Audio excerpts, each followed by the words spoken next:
We're going live. Here we go. See what I just did there? I mean, right?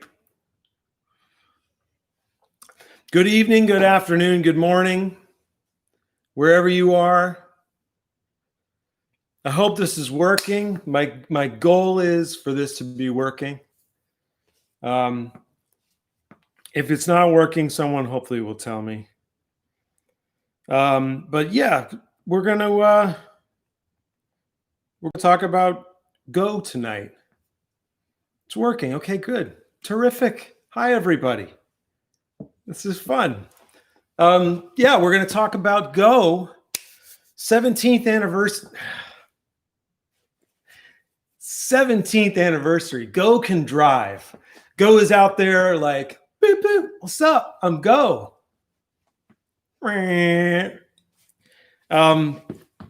It's crazy. It's crazy, but it is.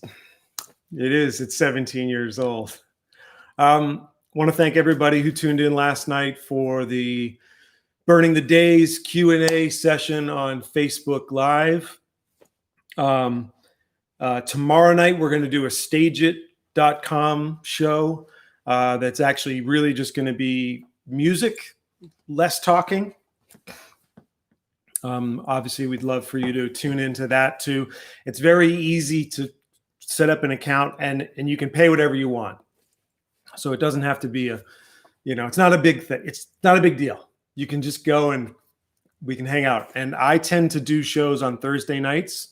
And we have a really nice group of people in the chat, and it's a positive thing. And I feel like positive things are, it's important to have positive things. So here we go. Let's do it. Let's talk about it.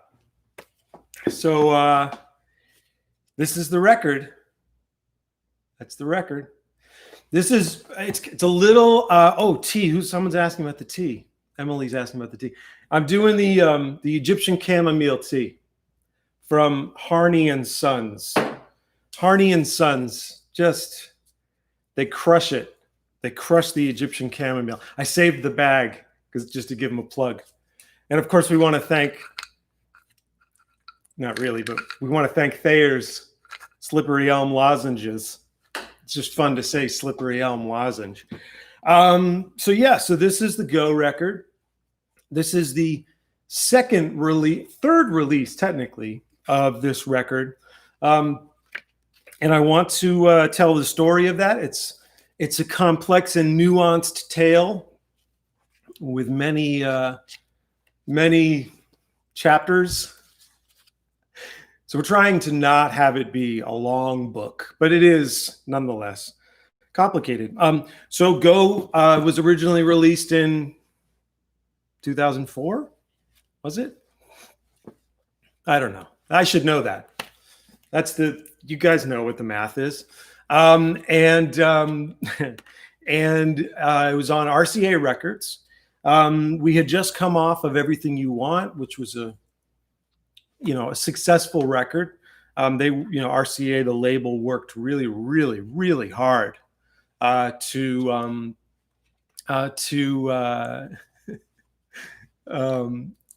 and seeing the comment from Leslie Ziegler-Warmus, another non-sponsorship. Yeah, we like non-sponsorships here on Vertical Horizon TV. By the way, thank you for not tuning into Shark Week.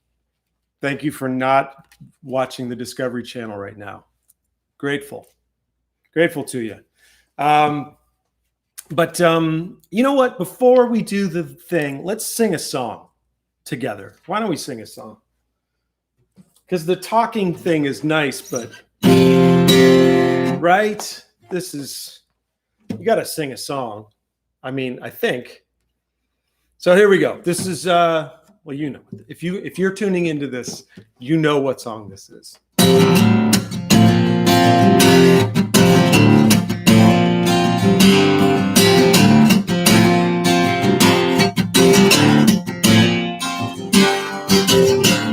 Heaven knows that you're with me now. Heaven knows knows that you're here.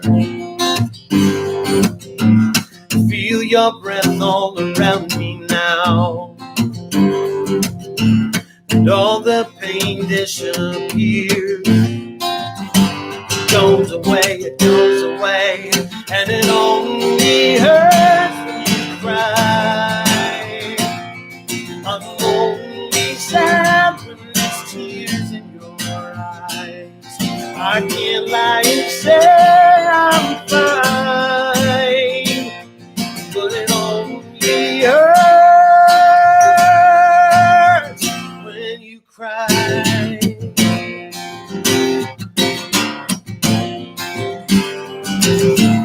Carry too much on your shoulders. Can't wait till you let me down. 'Cause the only thing we're getting is older. This time never comes back around. It just goes away, and it only hurts when you cry. I'm only sad when there's tears in your eyes. I can't lie and say I'm fine, but it only hurts when you cry. When you cry.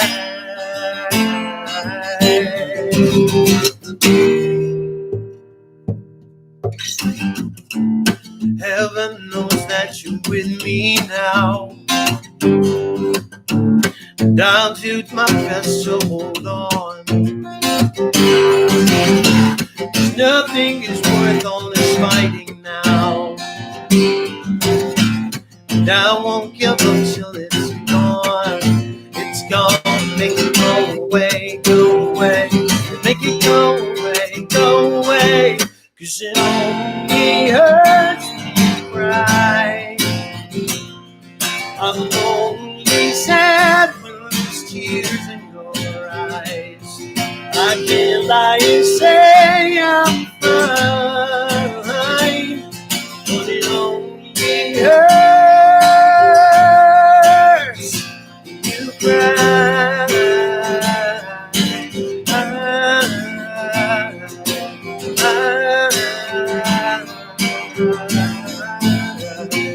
You cry.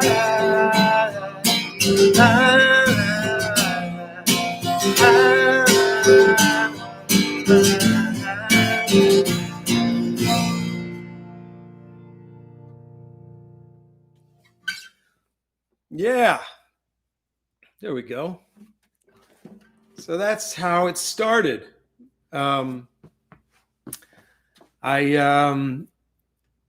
People were asking about, maybe less gain. Okay, less gain. Too loud. Nice. Thank you, Mike Weberman, for helping me. Don't want to be crunchy Matilda. But someone was asking. Who was it that was asking? Let's see here, because I want to get the questions right. Jim Carroll asks, why did you decide to have When You Cry kick off the album? I had been listening, it's a pretty unrelated track, but I had been listening to Tears for Fears' Elemental record.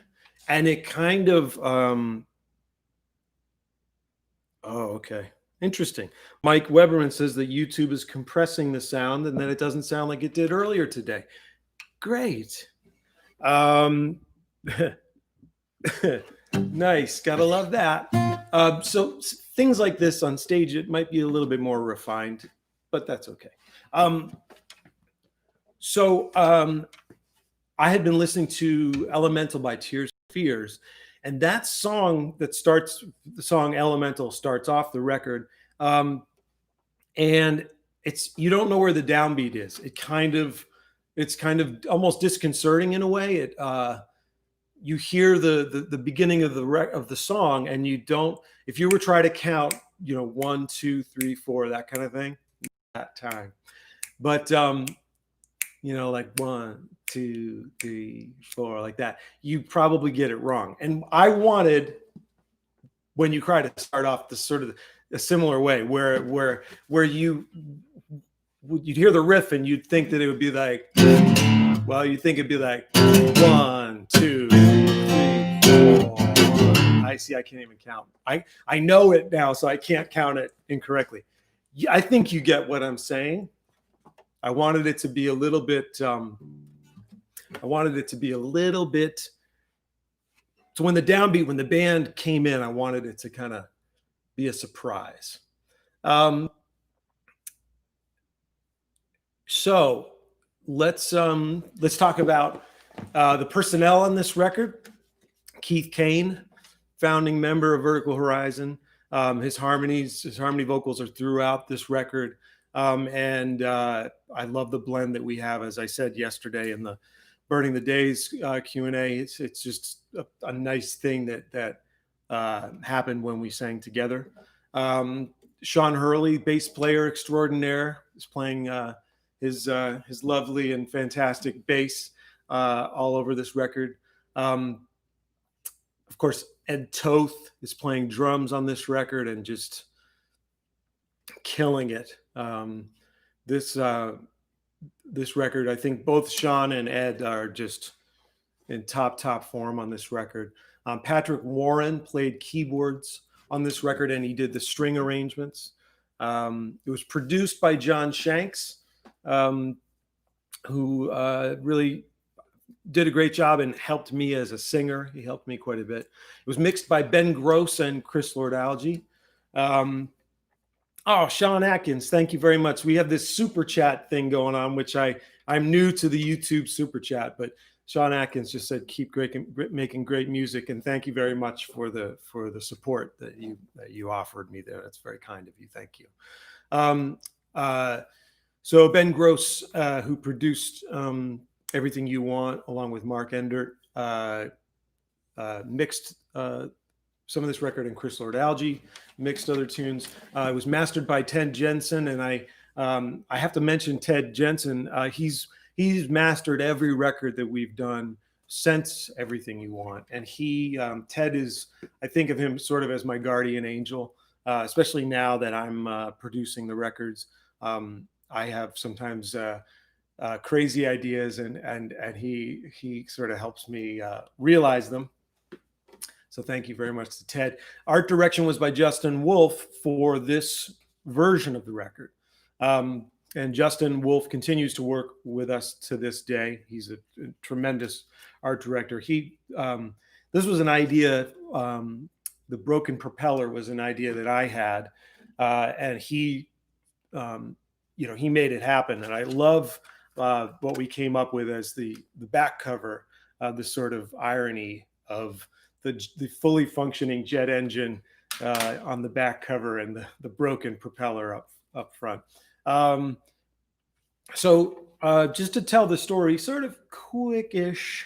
Also, I want to mention the band photographs inside the booklet, which I'll be referring to occasionally here, were by Frank Oakenfels III, who's a really fantastic photographer. He did a really good job with us. And then the other photographs inside this booklet are pictures that I took. But to get back to it, so the first release of Go, I don't want to dwell on it too much, but it was a pretty dark time. It was a challenging experience. The record label really wasn't behind us as much as they were sort of telling us that they were. I think that I have to take some of the credit because I wrote these songs, and maybe if I had written better songs, they would have pushed it a little bit more. But I remember being, I think, in Chicago on the day of the release of this record, and Andy Holstein, super chat, thank you. Did you feel the pressure of having to follow Everything You Want, or were you able to put that aside and just focus on making music? That's a very good question. And Karen Bennett, thank you. Thanks so much. She says, love your music, Matt. That's so kind. And Anna Dolan, thank you. $5 for Cheez-Its. You know I need that.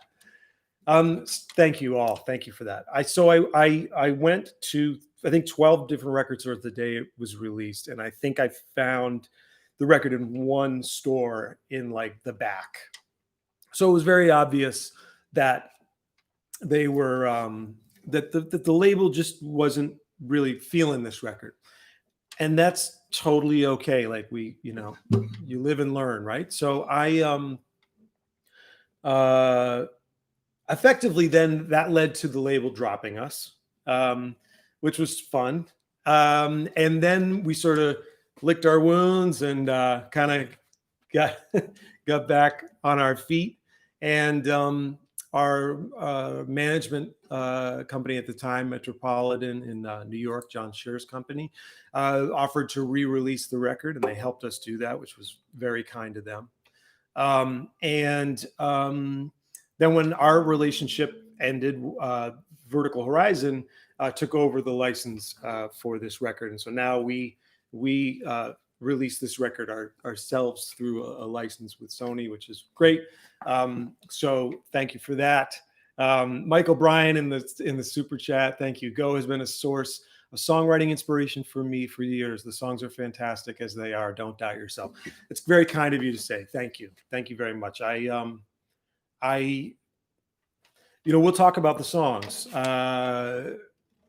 But I basically want to say what I said about that because I believe that we all have to take credit for we have to take some credit and some responsibility for what happens to us, right? I can't just say, it's their fault, because that's not true. So we were all, doing maybe some of us were doing the best we could, and maybe some of us weren't, but it is what it is. So Christy Gatherum, thanks for these shows and chats. Thank you. That's very kind. So now we Vertical Horizon has a license for the record, which is great.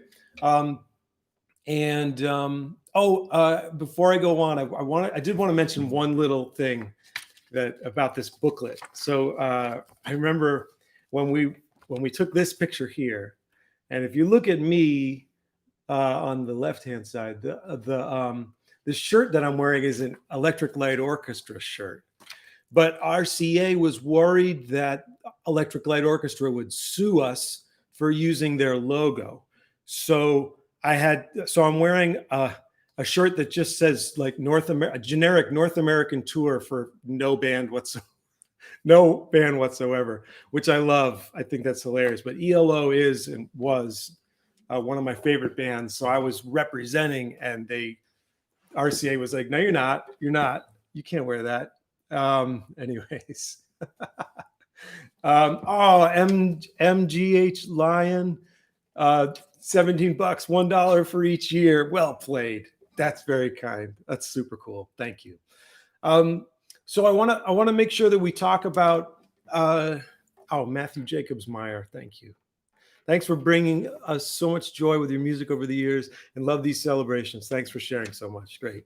Thank you, Matthew.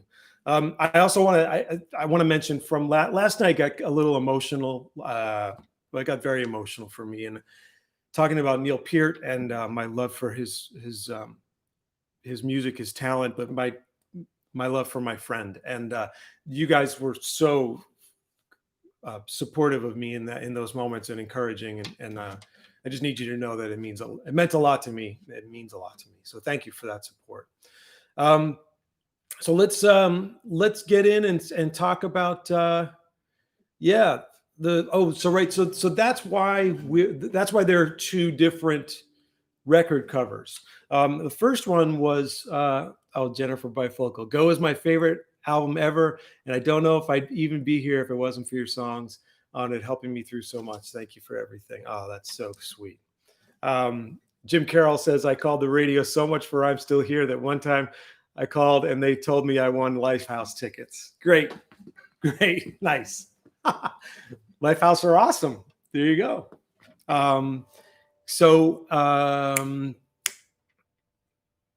That's why there are 2 album covers.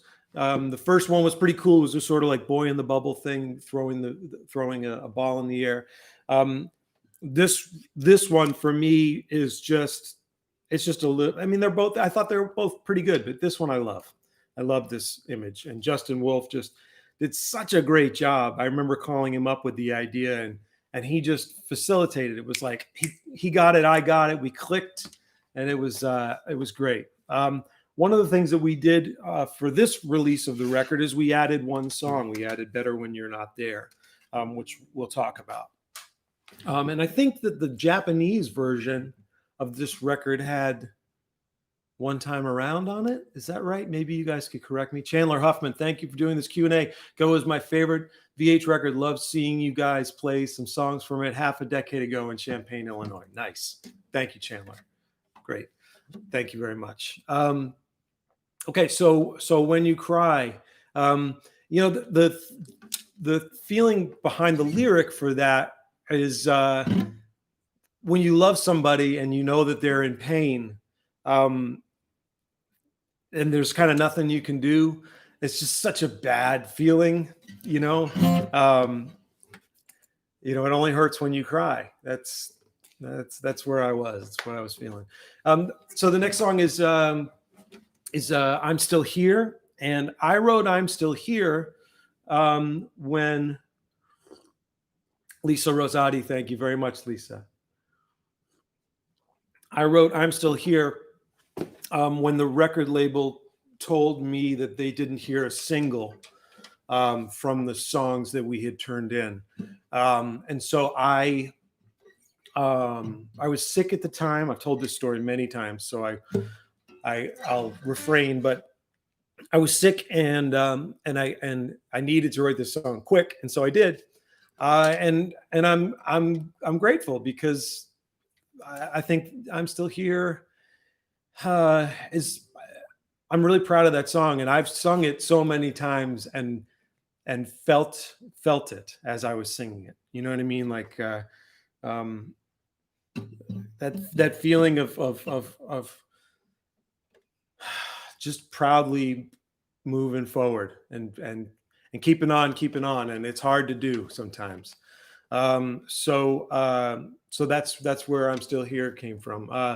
So Dricka Amarel asked, what was the backstory of "I'm Still Here"?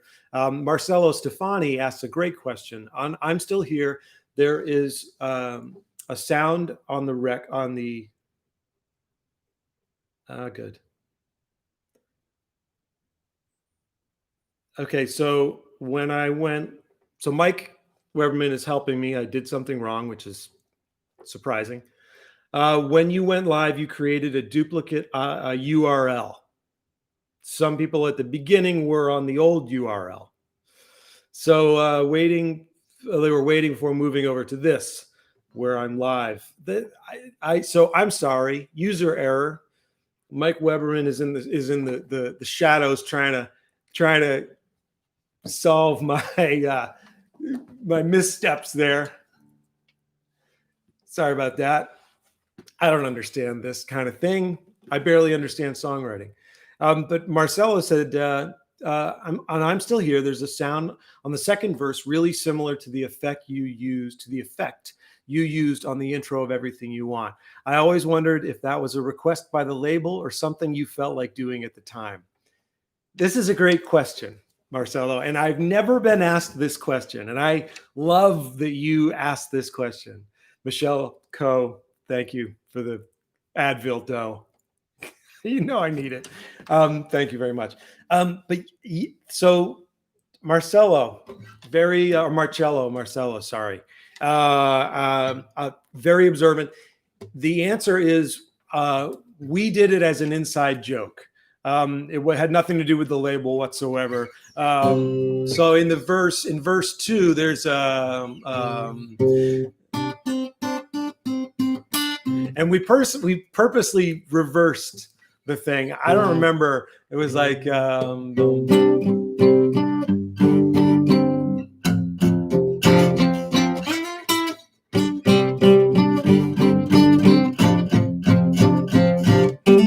something like that. And it was just for fun. And no one has ever asked me about it. So I'm so glad that you, sir, spotted it. Great job. Kimberly Mazzola, thank you very much, Kimberly. Thank you so much for keeping us company during the pandemic. We love and appreciate you. Thank you very much. Thanks. Thank you. So yeah, that was just a bit of fun, to quote yourself in a kind of like tongue-in-cheek way. So here's the thing, I wrote the song. They said we don't hear a single, so clearly I was trying to I was writing from the heart, and part of it was the message, like, even if you don't hear a single, I'm still here. You know what I mean? There was an element of that for me, for sure. What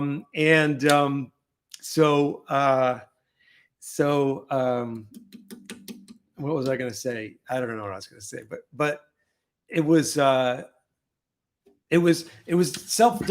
somewhat defiant in a way, right? So I was under the gun, and so because we were under the gun, we kind of said, "Oh, well, we'll just do it. Let's put a little wink and a nudge to those who might hear it." And you, sir, are the one with the decoder ring. So thank you very much for that.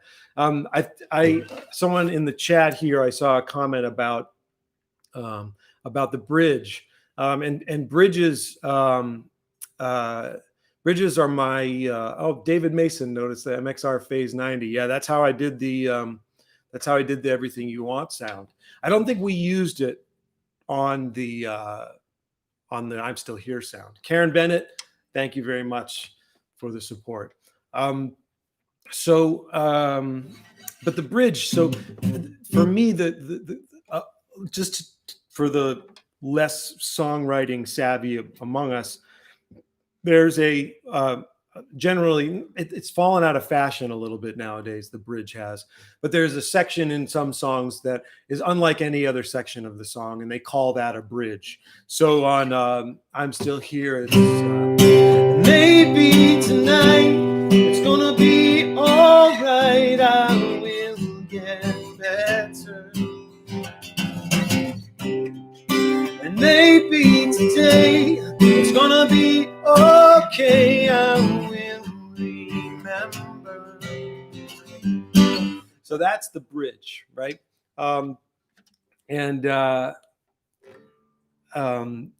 Carrie Rain says, I will be paying $1 a song of yours tonight so my local pub can hear how amazing you are. Oh, that's kind of you, Carrie. I'm going to just play 150 songs now. So the bridge, for me, the bridge is the songwriter's, is a flourish for the songwriter. And I'm extremely passionate about the craft of songwriting. We talked about it a little bit last night. And if you would like to, not now, at a later date, go to our Facebook page. You can watch our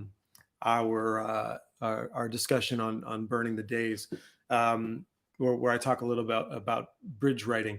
But yeah, in modern sort of pop music, there's not enough time for a bridge. So I still love doing it because I like bridges. Okay, let's move on. So Forever, Marianne de Taranto Matunas asks, was the song Forever inspired by anyone in particular? Do you believe those who have passed know how you feel about them? I feel they do, and try to wait patiently for signs which usually come when I least expect it. Well, that's beautiful. That's a beautiful thought.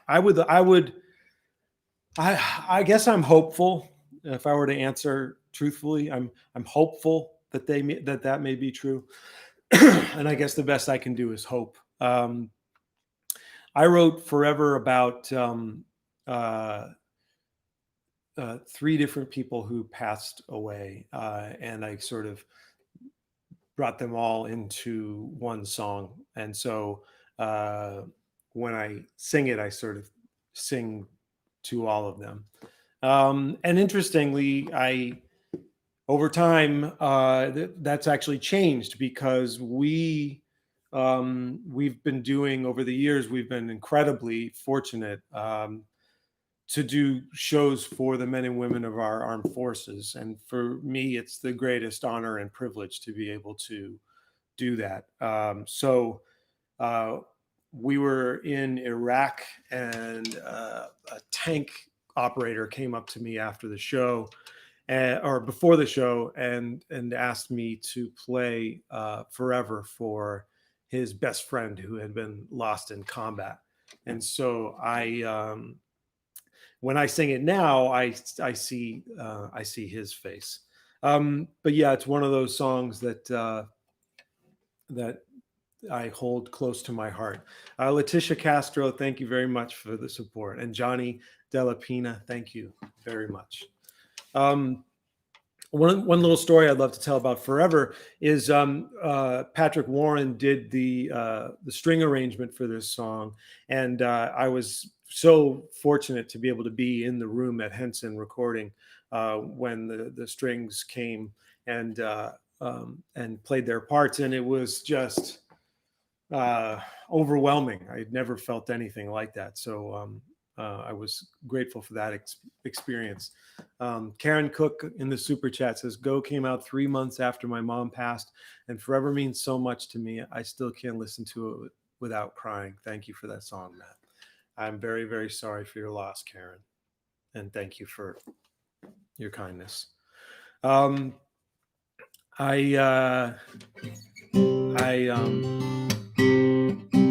Yeah, so that song is near and dear to me. I'm trying to stay up with some of the chat stuff and also stay with some of the questions that were asked beforehand. It's a bit challenging, so forgive me. I'm doing what I can here. I'm so grateful that everybody tuned in. Thank you very, very much. By the way, if you like this, we're trying to grow the YouTube channel. So please like and subscribe to this channel, and we're going to be adding more content to it. I really like YouTube. I think it's a really cool thing, and so I want to do more with it.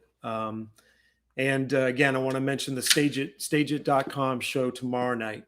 If you go to stageit.com/vertical horizon, you can join us, and it's very very easy thing to do, and you can literally pay 50 cents if you want to. Better when you're not there. We had tracked a couple extra songs for this record. One time around, Might As Well Be You. It might as well be you. It might as well be you. It might as well be me. It might as well have everything. We might as well believe. It might as well be you. I do so much prep work. And me. Whoever was listening in the pub, maybe mute that one out. Maybe mute that little section out. But that song, I should revisit that one. So much for a perfect world. Tried to get out. Something more than this hurt. Failed to get out. Can you save me for me now? Can you brave another round? 'Cause I need someone in this town. And it might as well be you. It might as well be me. You might as well have everything. We might as well believe. It might as well be you and me.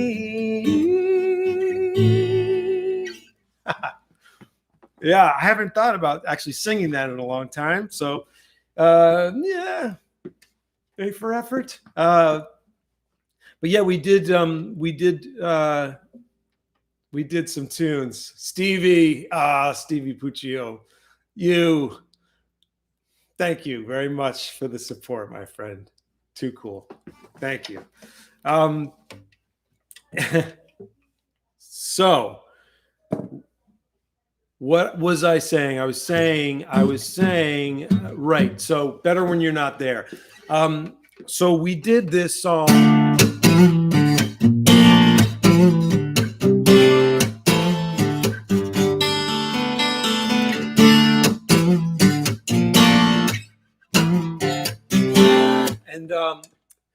And so originally when we did it, it was just big rock the whole way through. And when we were re-releasing the record, I wanted to add another track. And so I I did some modifications to the song. So it starts off with a little bit more of an acoustic feel. And when I called Ben Gross up, Ben had mixed the song originally. I said, "Hey Ben, we got a recall to do." He's like, is it basically just the same song? It's basically the same version? And I was like, yeah, it's basically the same. Like, I just want to make a change or two. And then he put the song up and there are all these new tracks. It's acoustic and, everything. And he's like, dude, and I love Ben. Ben is one of my favorite people and he's incredibly talented. And to say he did me a solid by calling it a recall was a bit of an understatement. But yeah, so better when you're not there. I really think that song came out well on that record. I may try to play that one tomorrow night because I haven't played that song on the stage at shows yet. But I do remember for the guitar nerds out there that the guitar solo is a 1967 Fender Telecaster. In like a Fiesta Red. It was refinished crudely and wonderfully. It's so thin and bad, and it's great in like a Fiesta Red color.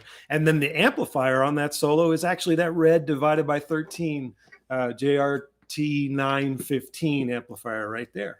So there you go. That was better when you're not there.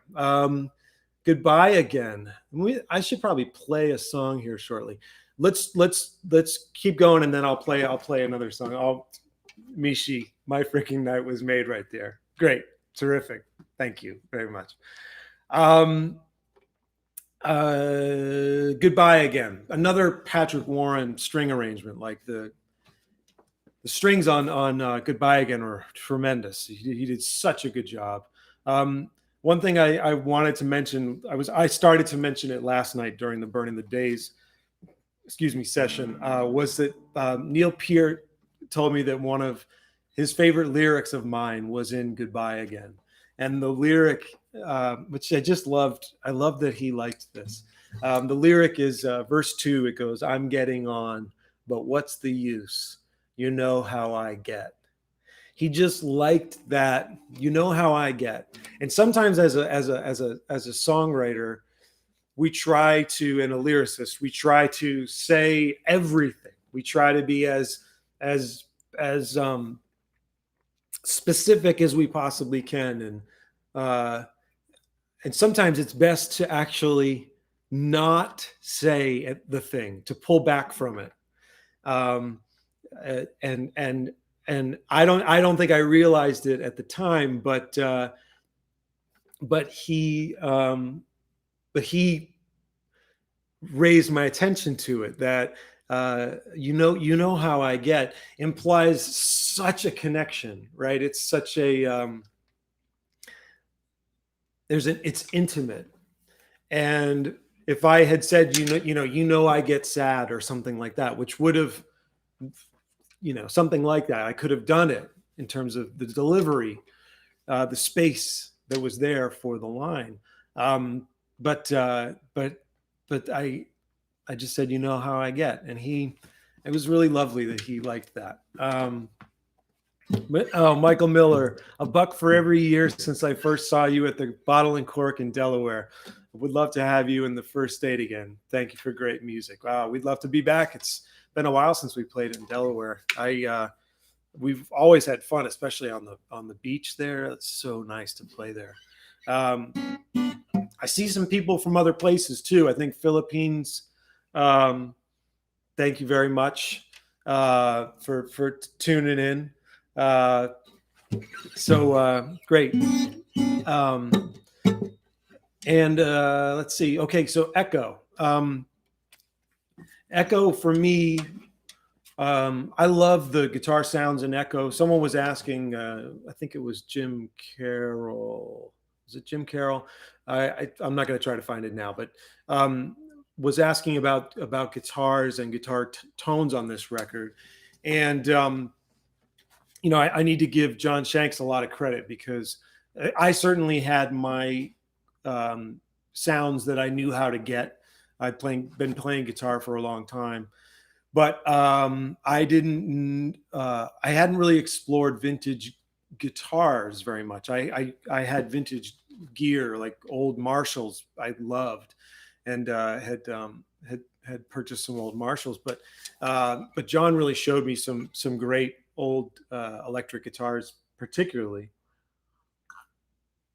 And so we had a great time. Here we go. Thayers. Right? I mean, come on. We had a great time building these huge guitar tones. I mean, the beginning of When You Cry, for example, the record starts off with just 2 tracks of I think a Telecaster. And then when the band comes in, it's like 8 tracks of rhythm guitars, all just super tightly performed. And I know we had like a Diesel VH4 that was John's amp at the time. There always seemed to be a couple plexis. And the Marshall plexi is like this amp right here. This that one too. Any of the ones that say Marshall on them, those are plexi or plexi era style amps, and they're just the classic, Jimi Hendrix, Eddie Van Halen, just fantastic amplifiers. And so we would run a super high gain thing, like the Diesel, and then a couple plexis, and then maybe a Fender Bassman like these guys, something a little bit cleaner. Catherine Poe asked, do you ever wish you could change a lyric after the song has been released? That's a great question, Catherine. It's interesting. I tend to change some things in live performance over time, where I just sort of feel like maybe the melody line, I want to change it a little bit or something. I don't exactly. It's a very good question. Fortunately, I'd say generally speaking, I think or overthink the lyric writing process enough that I don't regret or wish that I had done it differently. But that's probably because I've learned the hard way. There was a song on an older record of ours that I just didn't think was very good, and every time we played it, it just kind of irked me. And so I learned that pretty early on. It's a very, very good question. But Echo has a lot of those guitar tricks on them. Echo, echo, we come and we go. No, I don't want to be just another echo, echo.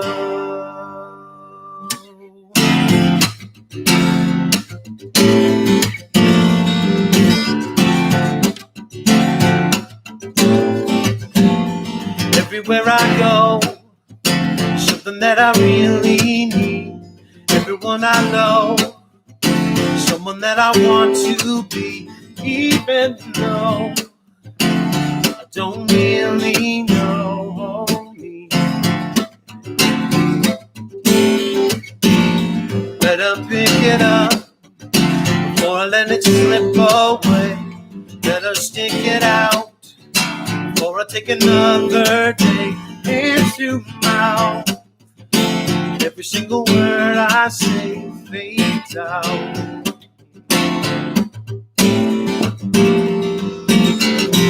Echo, echo. We come, we go. No, I don't want to be just another echo, echo.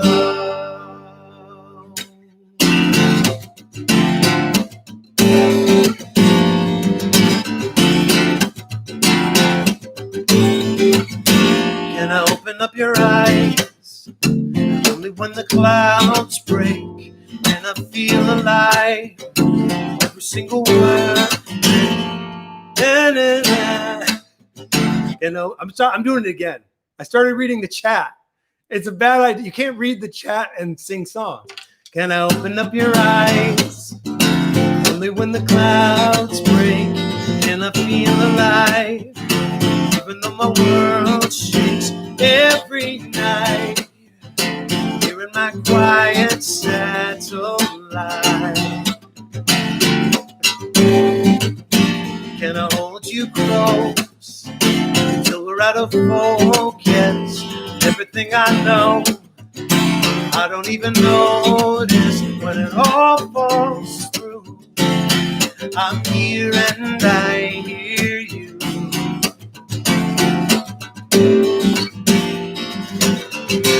Echo, echo. We come, we go. No, I don't want to be just another echo, echo. Here comes the bridge. Do you hear me? Do you hear me? 'Cause I need to reach you. Can you hear me? Coming clearly. Am I hollow? Just an echo. Echo, echo. We come and we go. No, I don't want to be just another echo, echo. Hello, hello, echo, echo. Do you hear me? We go. No, I don't want to be just another echo, echo.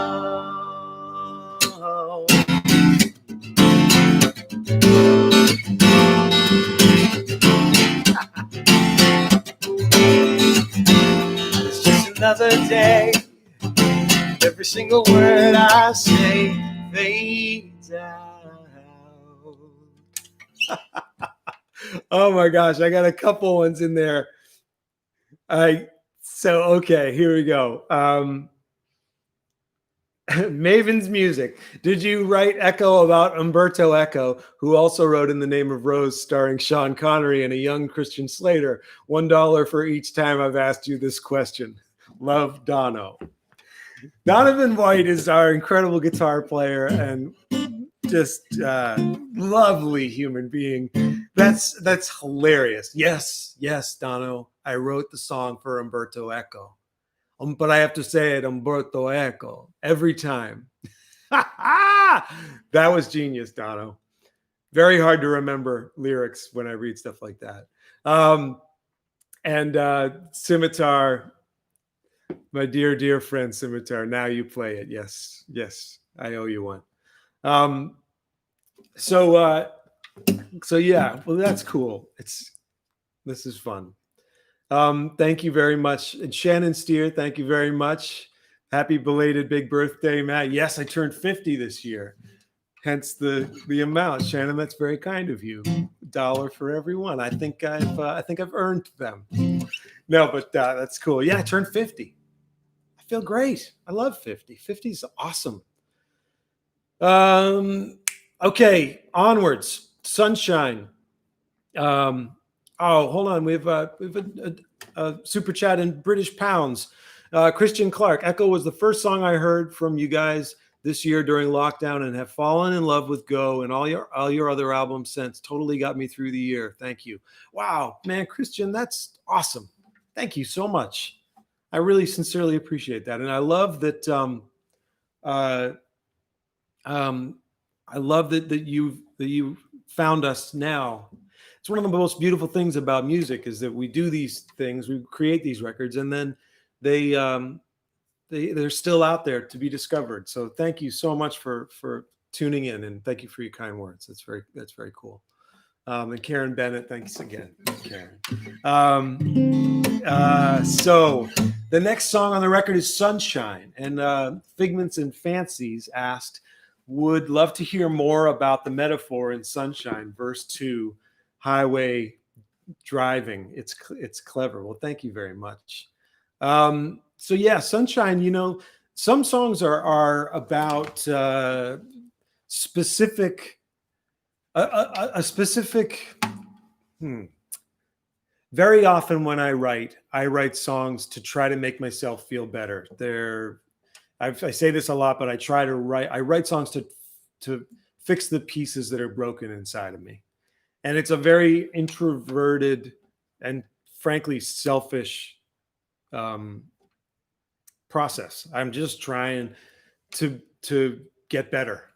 And when I say that, and I'm still here, maybe tonight it's gonna be all right. I will get better. I mean, I literally just mean that. I just want to get better. And sometimes my heart and my head do, and music has a lot to do with that. But then there are songs that are just fun. And when I wrote Sunshine, I was just thinking about a special person who just made me feel a certain way, and this song just came out, and but the lyric. It's interesting because there's the lyric in the verse that she's talking about is, I guess you chose a different road. I am not aware. I got the one that's been closed and shut down for repair. I hold a highway in my head. I rule it like a king.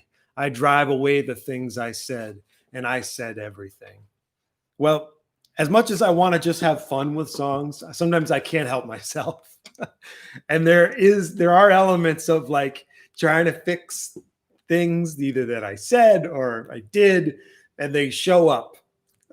So even in the midst of this song, really the whole line about the meaning of this song, the thing that sort of distills it down to its essence is the third verse. There's something better in this need.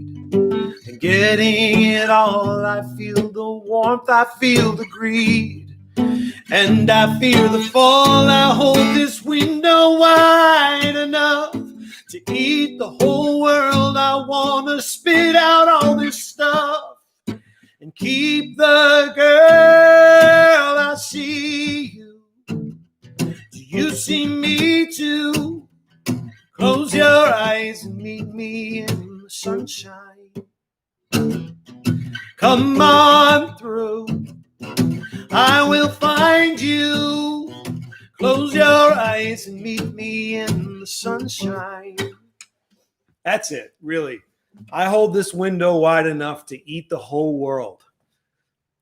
I'm trying to keep myself open. I want to spit out all this stuff that I don't need, and keep the girl.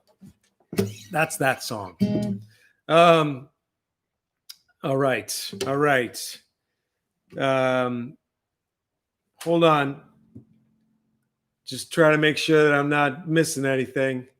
Thank you all very, very much. Thanks to everybody who's donated to the cause, as it were, in the super chat. It's very, very kind. I'd love to see you tomorrow night at the Stage It show. And let's keep going. It's over. So for me, it's over is almost like it's like an Eagles tune. Like I remember when we were tracking it, it might have been Ed. I'm not sure if it was Ed. I think it was Ed that he was like, I get kind of an Eagles vibe. And he was just doing this like really, really mellow, beautiful. The drum track on It's Over is just so perfect. It's so beautifully done. And again, Sean Hurley, listen to his, so the songs in D, well, we play, it's not really, we tune down to E flat, and then this thing's even down a half step from there. Anyways, but it's like a D flat to a F sharp, but over the F sharp chord, if you're a musician, listen to what Sean plays over the F sharp. It's like,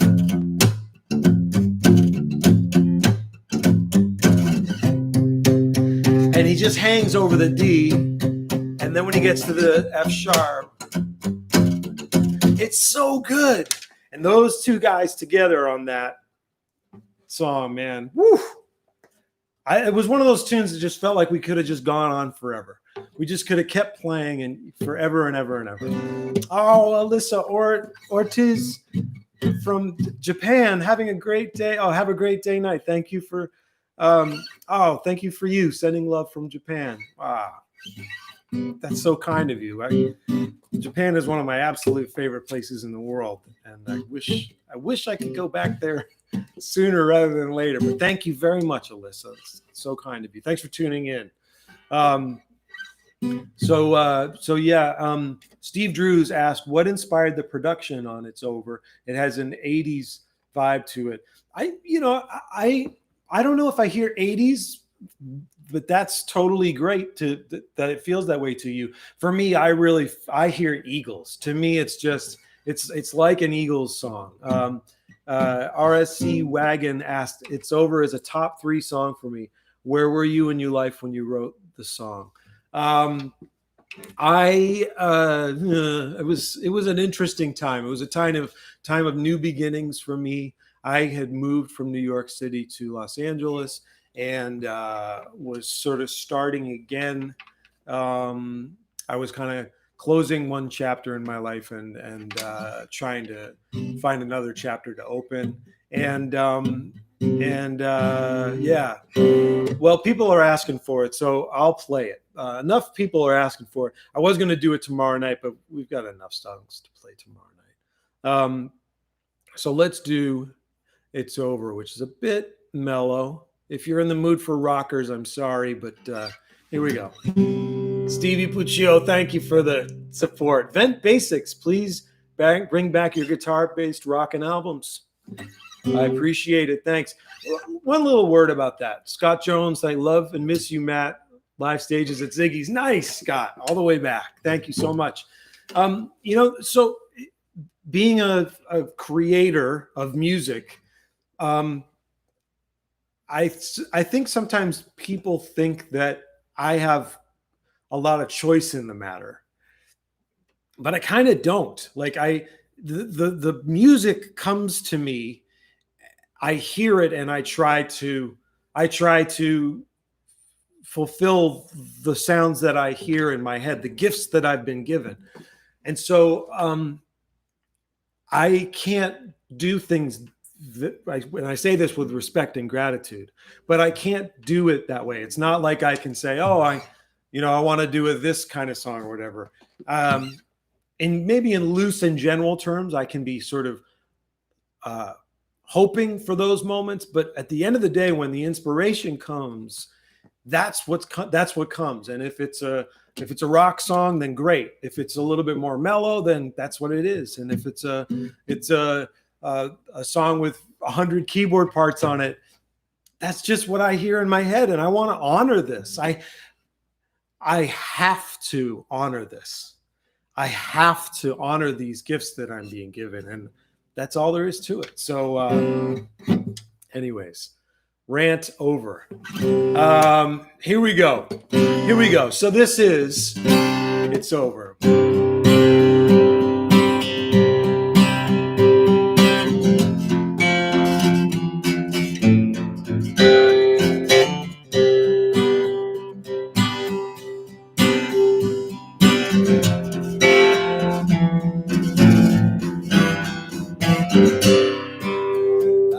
here, wide awake again.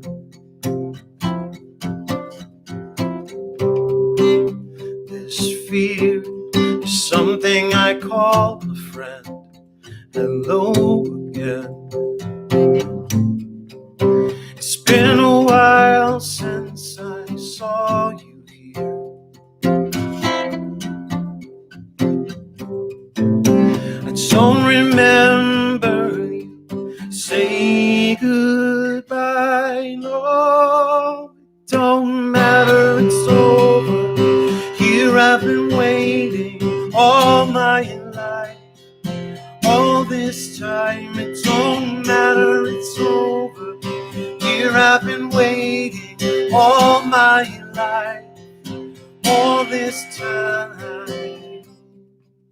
Here we go, jump to the stars above. So low, why do I fall to love? Hello, my love. This voice never called your name. This boy will never be the same. No, it don't matter, it's over. Here I've been waiting all my life. All this time, it don't matter, it's over. Here I've been waiting all my life. All this time. Don't let it end up this way. Don't spend another night afraid. Don't let it end up this way. Hey, yeah.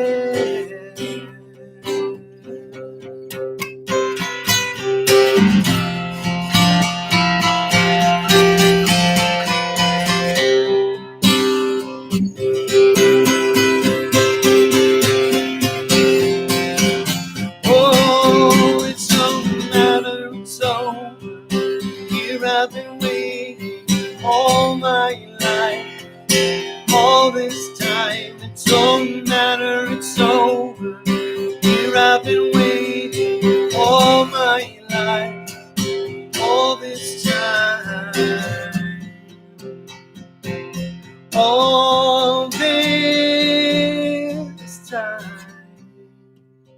I am here, wide awake again. All right. Yeah, just a good, just feels good to play it, you know. Thank you, everybody. Thank you. Thanks for the kind words. Will we be up the Cincinnati, Matthew St. George? Oh, cool. Yeah, maybe. I mean, it's so hard to say. You know, it's hard. Boy, it's hard to. I don't even know when we'll be back up. If, how, when, what does that look like? I don't know. I mean, I do know that the stage it shows. Not to keep harping on about them, but it is kind of a lifesaver for me for the vitamin that I'm lacking so desperately from not having a chance to perform live. So you know, I'm going to just keep doing that and doing weekly shows there, and then as soon as we can, we'll get back out and do band shows. You know, I miss my bandmates so much. I love the guys that are playing with me now. I'm so thankful to Donovan White, to Ron Lavella, our drummer extraordinaire, Mark Pacificar, our bass player, and you know, Tyler Stearns, Blake Williams. These guys are incredible people that I'm fortunate to have in my life. Gabe Rosales, Mike Smith, Mike Weberman, who's helping who's newer to the team, but he's helping me with all the online stuff. So thank you very much. Everybody say thanks to Mike Weberman. Yeah, so it's a difficult time for difficult time for us musicians. I know it's a difficult time for people who love live music. I am one of those people. It's just hard. It's just hard. So we'll just keep doing things like this to try to get that little shot, just that little shot. So let me move on. Thanks so much for this. One's getting long too. I guess it's okay. One of you, Jim Carroll, asks. Well, I'll get to that question first. One of you is one of those songs. Let me. So this is a regular. That's actually not even true. Hold on. This is as regular a tuning as we get in Vertical Horizon. Sean Atkins asks, have you ever talked about making a song with Mike Falzone? So Mike Falzone he's become a dear, dear friend of mine, and he's one of my favorite people. He's also one of my favorite comedians. He's wonderful. I love his stuff, and I laugh so much. I've gone to see him play live. I, listen to his podcast, watch his content on YouTube. And when he calls me or when I call him and we talk, it's like he's a genius. So lots of love to Mike Falzone. So I'll talk to Mike about that. Mike and I do. Mike is a guitar player, and so technically he is in Vertical Horizon. And technically, I thought he was going to show up for this. It was going to be a two shot with a plexiglass screen in between, and he just didn't show up. That's so Mike. You know what I mean? He doesn't show up for band practice ever. He's never once showed up for band practice. But if you don't know, I'm sure you do, because Mike's he's got a huge YouTube channel. But if you don't know Mike Falzone, he's from Connecticut. He's a great guy, and he's hilarious. Okay, back to music. Not that because he's in the band, so that was about music. But one of you, so let me play this here. So this is kind of like an E-flat guitar, which is sort of the standard guitar for us. This is a 1947 Gibson J50.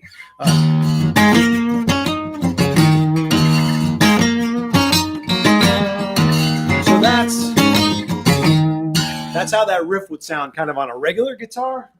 Well, when I wrote this song, I was hugely and remain hugely into King's X. King's X is just one of the greatest bands ever. I mean, I'm sure you know King's X, but if you don't, Gretchen Goes to Nebraska. I think Goldilocks is on that record. Maybe if Donovan's on, he can correct me. But Tapehead is amazing. The what's the one that has It's Love on it? Basically, you can't go wrong. Okay. Zach Alexander, Tapehead, Dogman is great. Their records are amazing. Okay. And so ironically enough, we played a show in Chicago. I want to say it was in Chicago, and they were. Oh no, this is not true. My friend, so Jay Phoebus, our illustrious sound man and tour manager. Maybe we had a night off. We had a night off, and Jay got us backstage. He got us to see this. I'm speaking so poorly right now.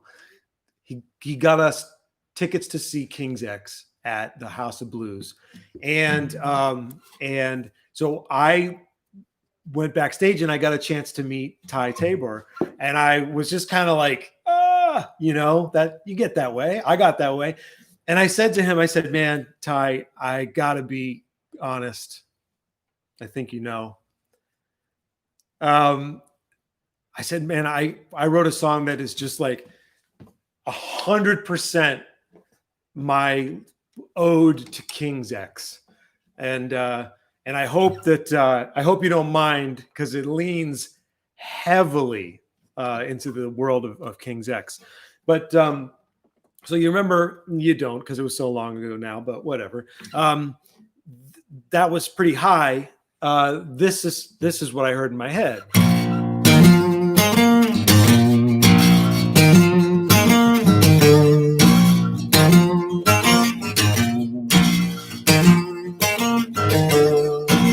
So this is a baritone guitar, and it's just so, for that riff needed to be low and heavy, and so my love for King's X brought One of You about. I wrote One of You on September 12th, 2001. No, September 11th. I wrote that song on September 11th when I was watching what was going on, and watching the TV and seeing the World Trade Center fall. I was trying to understand what I was feeling and trying to just process it. And so I wrote One of You that day. Jim Carroll asked, what is the percussion sound in the bridge in One of You? It's a great question. So that is, first of all, Johnny De La Pina, if you could only save one of your guitars, which would it be? Cheers from Mexico City. Ooh. I have a Gibson Les Paul. That's a really, really special instrument that was brought into my life via Donovan White, and one of these days we're going to talk about that guitar. But that would be the one. That's the one. Yeah, right. What's the percussion sound in the bridge? So I had been hearing, these drum loops and stuff at the time. I was interested in different sonics of, samples and stuff, and I was thinking, let's get some samples in here and everything. And I remember Ed was, he was always okay with the concept of drum loops, but he preferred to play the stuff himself. And I was a little bit resistant. I was like, man, I think a drum loop's going to be the way to go. And John Shanks and Jeff Rothschild, who was one of the engineers, who's really the engineer on this record, they said, okay, well, hold on, Matt, champ, chill out, let's try something. And what they did was they took the room mics. So on a drum set, there's 100,000 microphones. That's the number. I'm not making it up. And each microphone is a dedicated track in the recording session. So they took the microphones that were pretty far back in the room and just put those up. And it was that drum sound in the bridge of One of You is just Ed playing the verse that he played when we were tracking the song down. And then they distorted it and compressed it, really, really compressed it, more than YouTube compresses it. And that's why it sort of sounds kind of, that's why it was kind of, it sounds like trash cans. And it really does. It sounds, that's what Jim Carroll asked. Sounds like he said, I think he said that. Okay. Won't Go Away. Won't Go Away is just a love song. Excuse me, that was a burp. Won't Go Away is a love song, and that was a burp. But the thing I like, the thing about Won't Go Away that kind of gets me is, or I feel like we kind of earn. This is my Taylor 910 CE. this is kind of my main squeeze, my main when I'm playing, like when I've been playing. Oh, Mike O'Brien is saying, can you talk about where the bridge riff and Won't Go Away came from? It's one of my favorite riffs in your catalog. Incredible bridge. Thank you, Mike. Thank you very much. Perfect moment. So Sean Bowman, Burpquake. That's genius. So if you're a Stage It person, you understand what just happened. And I do like Matt Quake too, for all the Stage It folk. I like Matt Quake quite a bit. But that's very funny. God, that's very funny. That's Burpquake. We had on Stage It, we had an earthquake. That's all I'll say. But the way you look at me, I can say you set me free. No matter what you say, I won't go away. So that a lot of this song is seventh chords, you know, kind of America kind of sounding.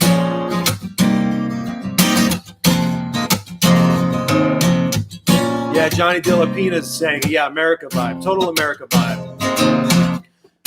But the thing is, and because of that, here we go, super. Ooh, that's so America. I love it, and I love America. Those songs are incredible. But when it came time for the bridge, I thought, well, we need to reel it in just a little bit, and so I came up with this. Carmen says, I see expensive chords. They're very expensive chords. Hence the super chat. I need a lot of money to buy these chords, man. I can't just play these chords. You know what I'm saying? So then the bridge just became, I almost thought of it more like Def Leppard.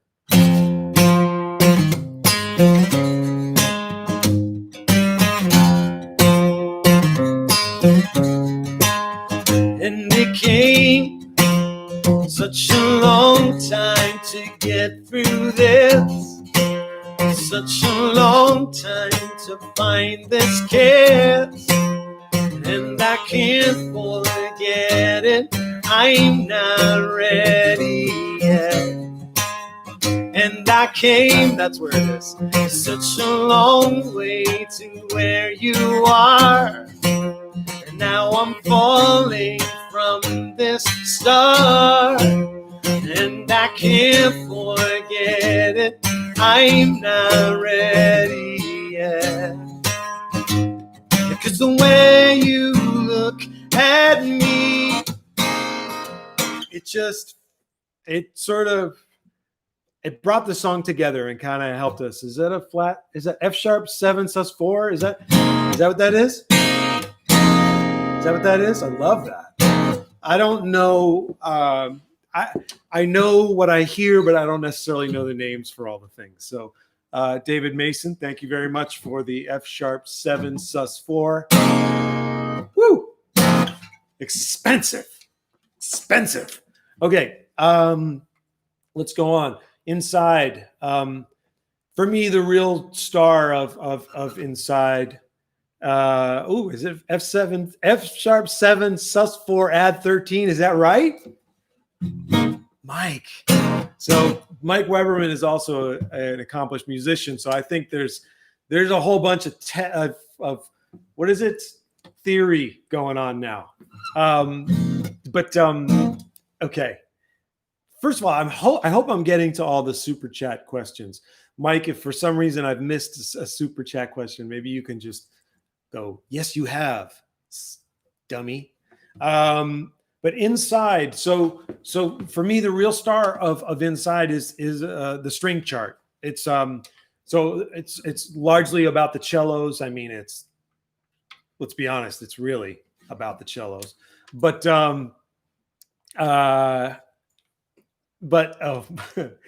Okay, back to it. Sorry, reading chat, thinking, thoughts. This is my water bottle that's covered in black gaff tape, and the top came off of it. I mean, right? That's just, what do you do? perfectly good water bottle. Anyways, okay. So one of the questions has there ever been a lyric you wished you could change? I think I did answer that. I meant to. The short answer is Chris Dreyer. Someone send him a tip for a new bottle, please. Can you imagine if I just got on here and I was like this, like,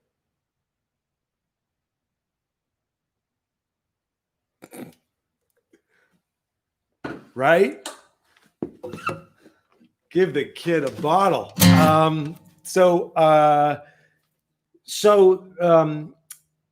Inside, for me, the cello is great. Boy, we're running long.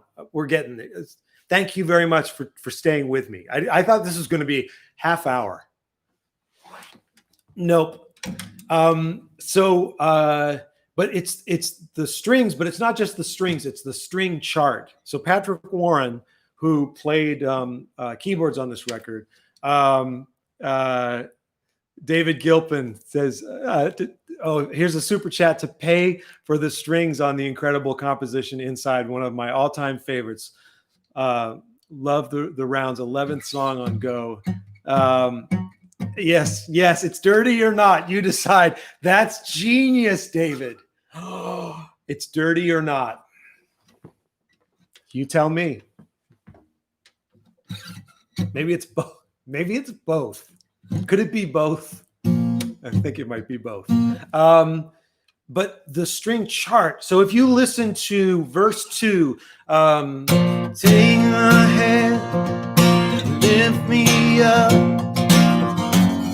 into your sky. I'll hold me here. It's just you and me. Listen to the strings during that part. It's mind-boggling. It's so good. And I had nothing to do with it whatsoever.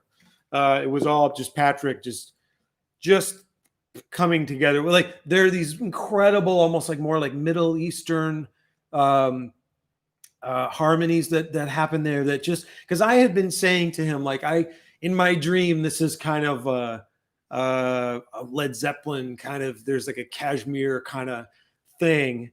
And he's like, yeah, I got it. The one thing I have to, Paul King 0512 says, thank you for continuing to physically release music on CD for us 50-year-olds. Please talk about One Time Around. Okay, I will. So some people may know this story. I'm sorry, but this here, okay. I had a razor that I used to, so dumb. This is how this song was written, and I'm not going to lie to you about it.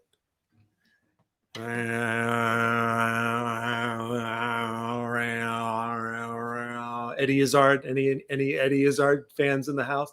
I used to say it was a generator. Fire Vahu that was my story, but the truth is it wasn't a generator. I lied, and I lie sometimes, whatever. And so I'm shaving my head, and there's a lot of it. And I heard in my head, just imagine that's going on.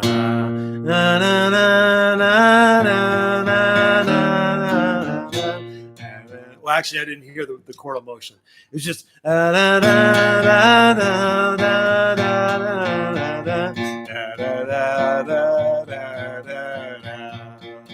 right?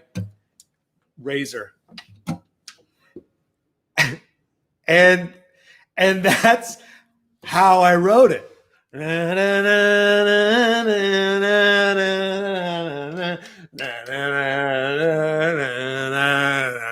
Careful, don't get this part.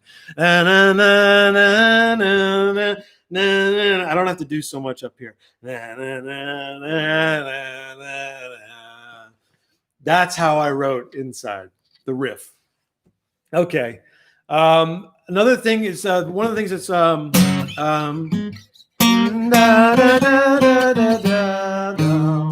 like that core, the guitar solo. So that guitar solo is as an Octavia effect. It's a Prescription Electronics, rest in peace, Jack Broussard. A Prescription Electronics Octavia style pedal that he made for me. And so it's got an octave kind of fuzz thing. Anybody who saw us play Shackled back in the day when I would play Strats a lot, I would do this crazy octave thing where I would slam on the guitar and I'd hit the top of the headstock and make these crazy screaming sounds. That was this Prescription Electronics octave Octavia pedal. But that's what that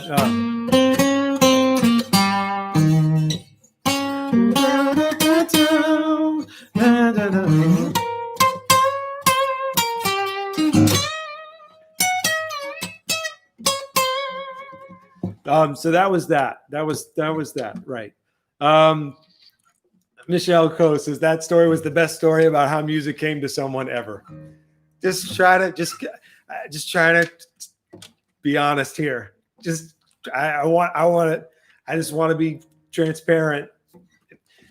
But okay, all jokes aside, it does go back to being receptive. So if you're an aspiring songwriter or an inspiring sort of just creative, whatever it may be, just as much as you can be receptive, because these little things come to you and they'll either go away,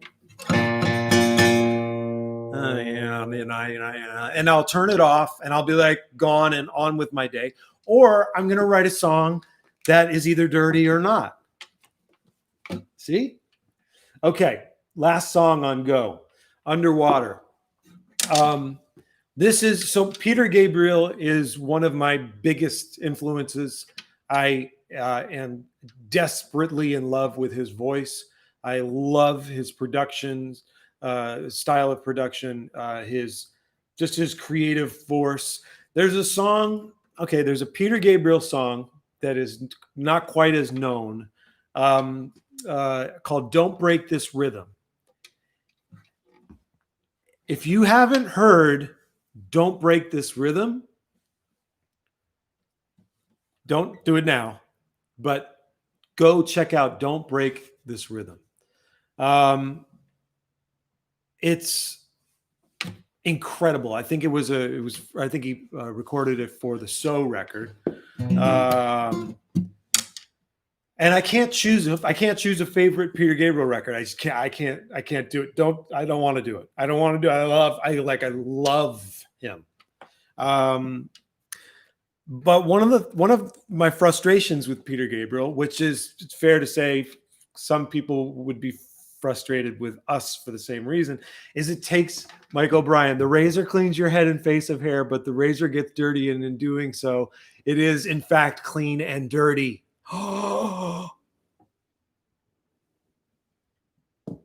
Perfect. Touche, Mike O'Brien. Well said. So Peter Gabriel, not like doesn't come out with records that often. Vertical Horizon. But I wanted a new Peter Gabriel record and I wasn't getting one, so I wrote it.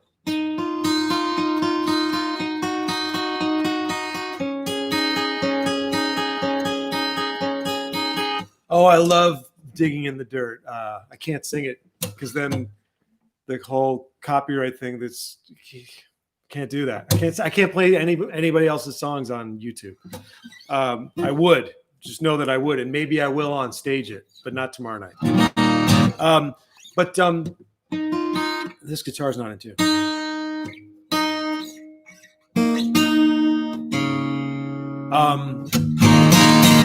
But my concept was just do arpeggios, so not never more than one note at a time,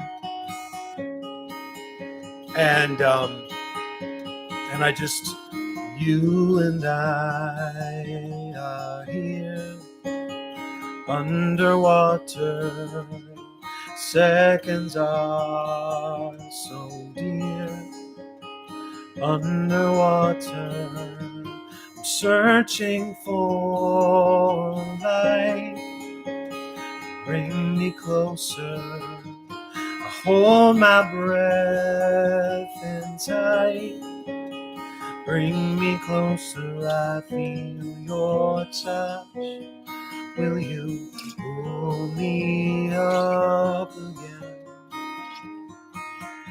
So that was where it came from. It came from me imagining, channeling, one of my favorite artists. And I love, so I haven't talked too much about lyrics, but let me preface this and say a little disclaimer that goes for all of this. I am very proud of the lyrics that I write, but I don't ever want to sound like I'm like digging myself. But I think that I've poked and prodded at my craft enough that I want to be able to celebrate it. I want to be able to say, "Hey, I think this is good." And the lyric in Underwater specifically is one of those lyrics where it just that the lyric at the end, "You're just in sight. Will you save my life again?" By the way, if you have not seen The Last Breath, which is a documentary, and I think it's on Netflix. If you haven't seen The Last Breath, oh my gosh, watch The Last Breath. It's astonishing. Astonishing. It's one of the most beautiful things I've ever seen in my life. That's all I'll say. But that song, Underwater, when I watched that film, I thought about that song, my feelings, and sometimes sometimes too. I don't want to say this too much or like be the guy who's always talking about this, but I tend to be a glasses half empty kind of guy by nature, or I fight with feeling depressed and down, and I said this last night, but I feel like I try to punch up to optimism, and I try to get to that place where I can look on the bright side. But then there are times when I just feel like I'm underwater, and the people that I love and need the most, I try to reach up for them, and I hope that they'll save my life again. So that's Underwater. Let me also mention Patrick Warren. I feel like Patrick Warren is the semi unsung hero of this record. When I was telling him about my love for Peter Gabriel, I said, "Do you have one of those Yamaha pianos that Peter uses? I think it's called a CP80." I'm going to say that it's a CP80. Maybe it's like a CP60 or something. But like Family Snapshot, that sound. And he was like, "Yes, I totally do, and I love it." And so he just played that. Ed Toth with the beautiful mallets. The drum track on there is stunningly beautiful. Ed's an incredible drummer, and he just played so beautifully for that song. So there's a drummers can push a song and make it feel almost nervous, or they can kind of lay a thing back and you can just feel like you are you feel like you're underwater and just floating, like you're floating. And Ed just did that. And the other component too that's just so astonishing is Sean's bass part. He channeled Tony Levin. I mean, it was that. So it's Sean's bass part. Not to go on too long about all this stuff, but you guys are here with me, and I appreciate it very much. So if you listen to "Don't Give Up" off of So, I mean, we are wearing our influences right here on our sleeve. I mean, his bass part on Underwater, Sean's bass part, incredibly immaculately performed and wonderfully inspired by Tony Levin, one of the masters of all time. So it was a nice way to end the record, a bit of an indulgence. We talked about interestingly, perhaps, we talked about building the song into something else, and it growing into a little bit more of a rock thing. But we wound up not wanting to do that. It just felt so nice the way it was. We did do that sometimes live. We played it a few times and played it uh, uh, as a more energetic song, and then I've done it more recently on the stage at shows as a. I think I did it once. I shouldn't say that I've done it more than that, but I did it as a rock song, and it's kind of fun, acoustic rock song. Um, Anyways, it's nice to reinterpret these songs. It's nice to play them in an acoustic setting, and it's great to be able to celebrate these records this week. I've had a lot of fun. I thank you so much for tuning in. I think we should probably wrap it up. Let me make sure that I didn't miss anything. Oh, so why was One Time Around, Chris Mosier, why was One Time Around never included on the American release of Go? You know, I don't know that I don't have a good answer for that, Chris. I love that song. Oh, close your eyes. I'll try to find you. It's inside. I'll be behind you. Just this one time around.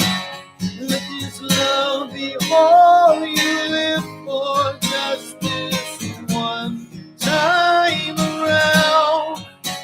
Let this love be all you live for.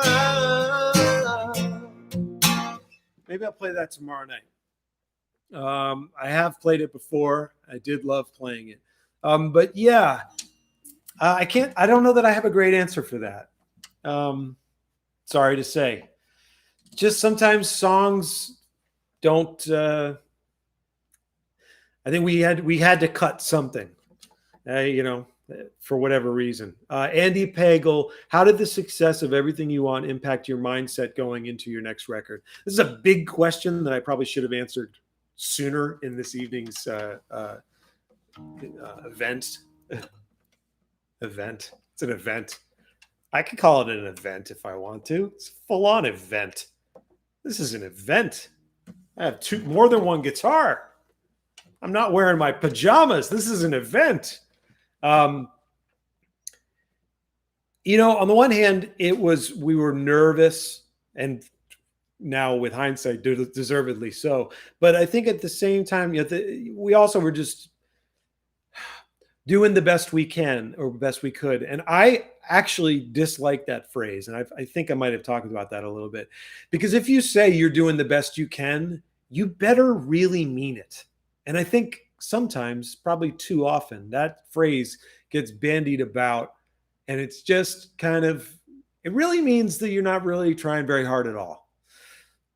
That really wasn't the case for us with this record. We were doing the best we could.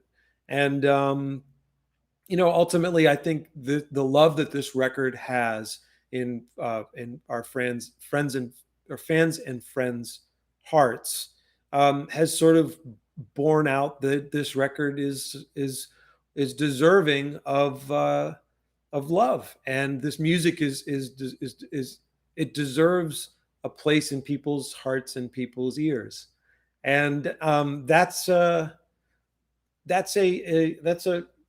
big deal.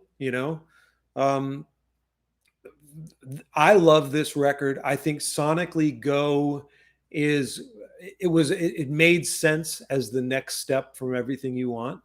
And I actually think that Burning the Days was, in a way, the sort of part 3 of that sound. And then Echoes from the Underground started a kind of a new chapter for me. And that it's kind of interesting to view it with hindsight. But Go is a record I'm incredibly proud of. I love the contributions of Keith Kane and Sean Hurley and Ed Toth. And I'm thrilled that you guys enjoy it. I'm grateful that you guys took the time to be here with me tonight. I want to thank Mike Weberman for his help and all the super chatters. You guys are super chatters. Please like and subscribe to this channel. I know there's a bell icon. If you don't mind, could you hit the bell icon? It makes a difference in the thing, the algorithm thing. I don't know, but it does. I know it does. And then the other thing, please check out the Stage It show tomorrow night, stageit.com/vertical horizon. You can pay 50 cents if you want to. I am humbled and moved by your enthusiasm for our music. It is not lost on me ever. I am grateful to you. Support. So thank you very much for taking the time to talk about Go. I feel like we could do a whole nother hour and a half on Go and just sort of talk about the lyrics and stuff. But we're not going to do it now. Let us know if you want us to do that. Maybe we'll do another one at some point where we talk a little bit more about the real nerdy stuff, the lyrical stuff and everything. But greetings from Bolivia, Nielsen Yepes. Thank you very much. There's so many of you. I'd love to say all the names, but it's kind of hard to do that. So just know that I'm thankful. Everybody stay healthy. And we will hope to see you tomorrow night. Okay. Thanks very much. Good night.